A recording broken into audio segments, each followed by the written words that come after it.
Welcome to our final episode in our adaptation of A Scandal in Bohemia here on BeFM Drama. In this episode, Irene Adler-Norton has been tricked by Holmes into revealing the location of a scandalous photograph that could implicate the King of Bohemia in an affair and bring down a European dynasty. Join me, Joshua Cornwell, in the role of Dr. Watson as Holmes makes his final moves in this exciting episode of BeFM Drama. After we made a good distance on foot from Bryony Lodge in the direction of Edgware Road, Holmes turned to me with a bright smile on his face, still wearing the hat and collar of a country preacher, but looking none the worse for wear after his little adventure. You did it very nicely, Doctor. Nothing could have been better. It is all right. You have the photograph? Better. I know where it is. And how did you find it? She showed me, as I told you that she would. I am still in the dark. I do not wish to make it a mystery. The matter was perfectly simple. I'm sure you guessed that everyone on the street was my accomplice.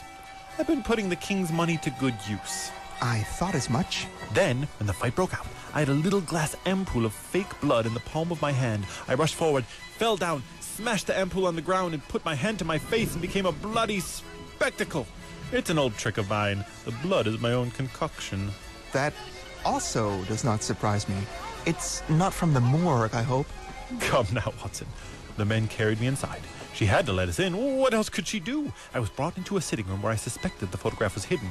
Either that or her bedroom, and I was determined to learn which. They put me on the couch. I gestured for fresh air. The servant opened the window, and you had your chance.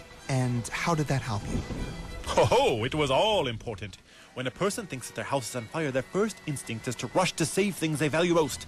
It is an overpowering impulse. I have more than once taken advantage of it. A married woman grabs her baby, a businessman runs for his papers and gold. It was clear to me that our lovely lady had nothing in the house more important to her than that photograph. The alarm of fire was beautifully done, Watson. The smoke and shouting were enough to shatter nerves of steel. She responded immediately. The photograph is in a hidden alcove above a sliding panel on the wall. She was there in an instant, and I caught a glimpse of it as she half pulled it out. When I shouted that the fire was a false alarm, she put it back, looked at the smoke bomb on the floor, and rushed out of the room. I've not seen her since. I rose and escaped from the house. I thought about trying to take the photograph with me, but her coachman had come in and was watching me suspiciously. It seemed safer to wait. A little overconfidence might ruin everything. And now? Our job is practically finished. I'll call the king over tomorrow morning and we'll return to Irene Adler's house together. We'll be shown into the sitting room to wait for the lady, but it's likely that we'll be gone when she comes out along with the photograph. I think it might please our Bohemian king to reclaim it with his own hands. And when will we arrive at the house? 8 in the morning. She'll still be in bed, giving us a clean opportunity. We must move quickly, because this marriage of hers may soon lead to a complete change in her lifestyle and habits. I must telegraph the king without delay.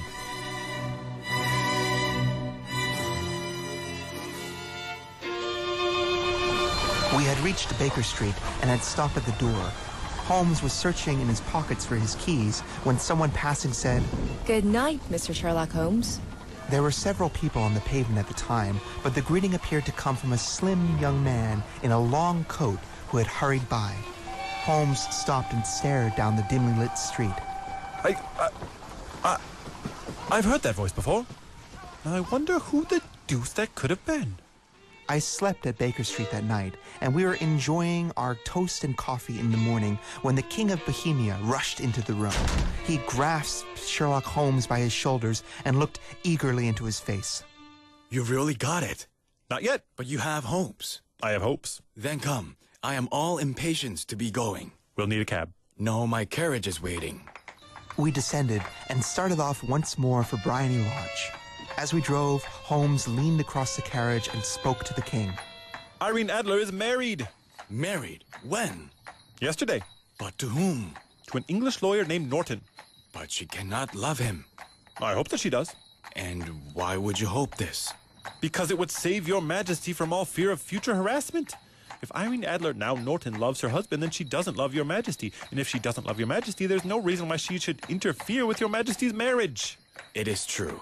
And yet, well, I wish she had been one of my own station. What a brilliant queen she would have made.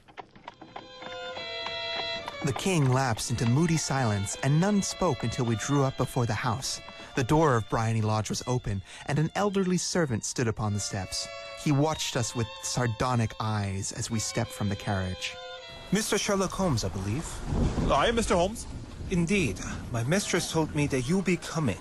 She left this morning with her husband by the 5:15 train from Charing Cross for Europe.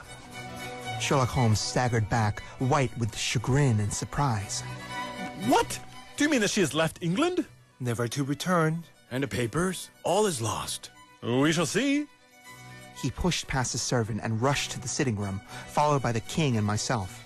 The room was a mess with furniture scattered about in every direction and shelves thrown open, as if the lady had hurriedly ransacked them before her departure. Holmes ran to the wall, tore open a small sliding shutter, and, reaching his hand inside, withdrew a photograph and a letter. The photograph was of Irene Adler in an evening dress, and the letter was addressed to Mr. Sherlock Holmes. My friend tore it open and thrust it into my hand. It was dated at midnight of the night before. Read it, Watson. My dear Mr. Sherlock Holmes, you did it very well. You took me in completely. Until the fire alarm, I had no suspicions. But when I found how I had showed you my secret, I started to think. I had been warned about you. I was told that if the king employed a helper, it would be you. Your address had been given to me. Yet, even with this knowledge, you made me show you what you wanted to know.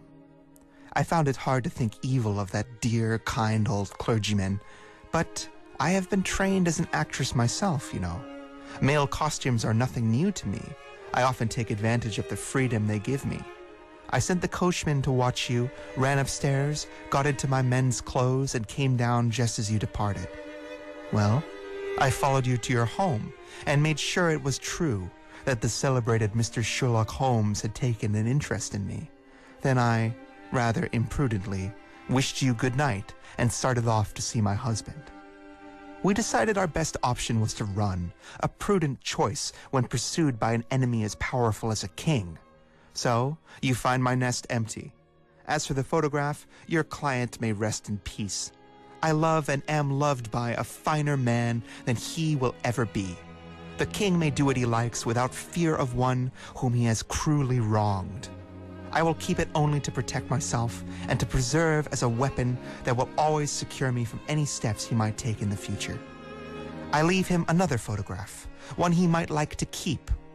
I remain, dear Mr. Sherlock Holmes, very truly yours, Irene Norton, née Adler. What a woman! Oh, what a woman! Did I not tell you how quick and resolute she was? Would she not have made an admirable queen? Is it not a pity that she was not on my level? From what I've seen of the lady, she seems to be on another level entirely to your majesty. I'm so sorry I've not been able to bring your business to a more successful conclusion. On the contrary, my dear sir, nothing could be more successful. I know her word is pure. The photograph is now as safe as if it were in the fire. I am glad to hear your majesty say so. I'm immensely indebted to you. Please tell me how I can reward you. Here, take my ring, gold and emerald, worth at least 500 pounds. Your majesty has something which I would value even more highly. You have, but to name it. This photograph. The king stared at him in amazement. Irene's photograph. Certainly, if you wish it. I thank you, your majesty. There is no more to be done in this matter. I have the honor to wish you a very good morning. He bowed and, turning away without shaking the hand which the king had stretched out to him, he returned in my company to 221B Baker Street.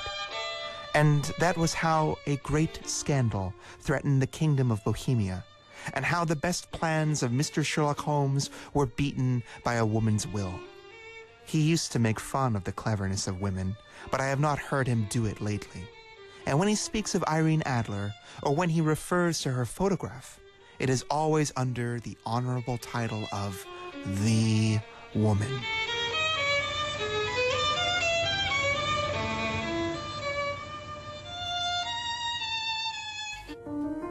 And with that, we've come to the end of our 5-part adaptation of A Scandal in Bohemia. Irene Adler, who may not have been the victim in this case after all, has made her escape from London with her dashing new husband and foiled the famed detective, who might be more than a little smitten by this only woman, and one of a very few men who have ever managed to outsmart him. If you've enjoyed this program, I encourage you to check out our Sunday compilation episode, where all 5 parts will be aired as a single, uninterrupted installment for your listening pleasure. I'm Joshua Cornwell, and this is BeFM Drama. Join us again next week for another thrilling story from the case files of Sherlock Holmes.